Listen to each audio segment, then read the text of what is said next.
Hello guys! Good morning! So for today's video, i-share na ko sa inyo kung sa jud akong trabaho diri sa balay. Kay among mga silingan / kaila nag-uul. Kay wala daw ko'y trabaho, graduate man ta nag college. Amo ra ba ning silingan or inyo po? Work from home lang ko kay Disney Princess ba ako agoy. By the way, back to topic na ta. Gina-check na nako tanan transaction isa-isa bago nako siya picturean isend sa GC for proof. Kani nag-wait ko kadali basi na apay mo apas kay lain ra ba ning Pinoy. So okay, final na murag wala na kay actually last week pa ni week atong Friday. Every Friday man gud among cut off para mapadala na pud namo ni tanan transaction sa Surigao. Maisara ba. While nagpicture ko ani, nagpa-deposit na pud ko ni Jay. Naguwat pud ko sa bank deposit receipt para masulod na ako aning brown envelope. So human ako ani.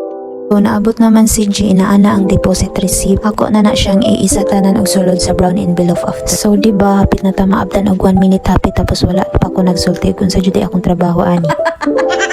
Bitaw guys na ako nag-work sa process sa mga restro sa mga sakyanan. Kami na mo process ana instead nga mo adto pa mo og Surigao. All you have to do is magpa-smoke test sa mga sakyanan ninyo. Then after that, proceed na mo diri sa ako okay. Kwentahan ta ma Charis. 1 to 2 weeks makuha na dayon ang rehistro. Pahuman ako ani taod-taod i-pick up na dayon ni Papa kay siya na may magpadala ni pa Surigao. So kay human naman ko sa akong trabaho magpo-live sa ta para dugang income. Kani gahapon ra ni nangabot man ang mga rehistro. So gi-isa-isa na lang ako siyang panulutan sa cellophane para ready to pick up na sa mga owner i-text na after.